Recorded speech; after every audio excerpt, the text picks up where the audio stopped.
আলাদা আলাদা গ্রাম থেকে দুজন ছেলে চাকরির জন্য শহরে এসে একসাথে থাকতে শুরু করলো এবং পড়াশোনা শুরু করলো। দুজন একই জায়গায় পড়াশোনা করতো এবং একটা রুম শেয়ার করে থাকতো যাতে কিছুটা টাকা সাশ্রয় হয়। একই জায়গায় পড়াশোনা করতে করতে এবং একই বাড়িতে থাকতে থাকতে তাদের মধ্যে একটা সুন্দর বন্ধুত্ব তৈরি হয়। পায়ে হেঁটে দুই বন্ধু পড়াশোনা করতে যেত, পরীক্ষা দিতে যেত। এরকম করতে করতে বেশ কিছুদিন পর তাদের দুজনেরই চাকরি হয়ে যায়, দুজনেরই আলাদা আলাদা শহরে পোস্টিং হয়ে যায়। দুজনেই চাকরি জয়েন করার পর আলাদা আলাদা শহরে শিফট হয়ে যায়। আলাদা শহরে চাকরি করতে করতে বন্ধুর কথা মাঝে মধ্যেই মনে পড়ে। এরকম করতে করতে বছর 15 কেটে গেল।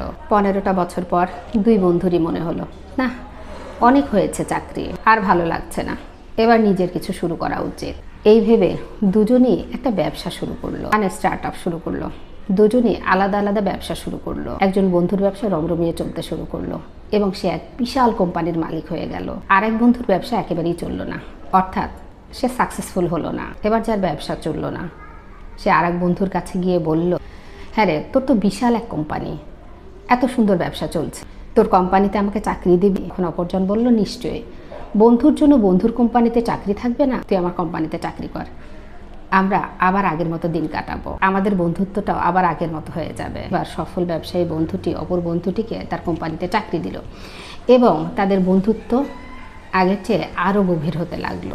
একদিন তারা চা খেতে বসেছে। চা খেতে খেতে সফল ব্যবসায়ী বন্ধুটিকে অপর বন্ধুটি জিজ্ঞেস করলো, আরে একটা কথা বল, আমাদের পড়াশোনা একসাথে, গ্রাম থেকে একই সাথে এসেছিলাম, আমাদের মেধা একই রকমের, আমরা দুজনে একই রকম পরিশ্রম করেছি, আমরা সরকারি চাকরিতে একই সাথে ঢুকি, তাহলে তুই এতটা সফল আর আমি কেন ব্যর্থ হলাম? এই কথা শুনে সফল ব্যবসায়ী বন্ধুটি বলল যে, তোর মনে আছে একদিন আমরা পায়ে হেঁটে হেঁটে কোচিং সেন্টারে যাচ্ছিলাম, মনে আছে?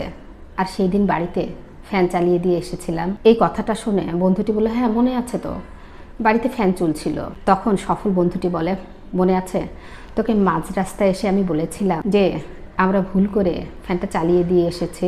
তুই উত্তরে বলেছিলি, থাক না, ফ্যান চলছে চলুক না, কারেন্টের বিল তো বাড়িওয়ালা দেবে, যা যাচ্ছে বাড়িওয়ালা যাচ্ছে, তুই ছেড়ে দে, বলে তুই রাস্তা থেকে কোচিং সেন্টারে চলে গিয়েছিলি। কিন্তু আমি ওই মাঝ রাস্তা থেকে ফিরে এসে ফ্যানটা অফ করে তারপরে কোচিং সেন্টারে গিয়েছিলাম। তোর সাথে আমার পার্থক্যটা এখানেই, তুই সেদিনও চাকরের মতো চিন্তা করেছিলি আর আমি সেদিনও মালিকের মতো চিন্তা করেছিলাম। সেদিন আমি ভাড়া থেকেও নিজেকে মালিক ভেবে, নিজের বাড়ি ভেবে ফ্যানটা অফ করে এসেছিলাম। আর তুই সেদিনও চাকরের মতো অন্যের বাড়ি ভেবে, যা যাচ্ছে অন্যের যাচ্ছে ভেবে কোচিং সেন্টারে চলে গিয়েছিলি। যে যেমন চিন্তা করে সে তেমনই হয়ে ওঠে, আর অন্যের এতটুকুন ভালো চাইলেও নিজের অনেকখানি ভালো হয়। ভিডিওটি ভালো লাগলে একটি শেয়ার করে পাশে থাকবেন। ভিডিওটি দেখার জন্য অসংখ্য ধন্যবাদ। আসসালামু আলাইকুম।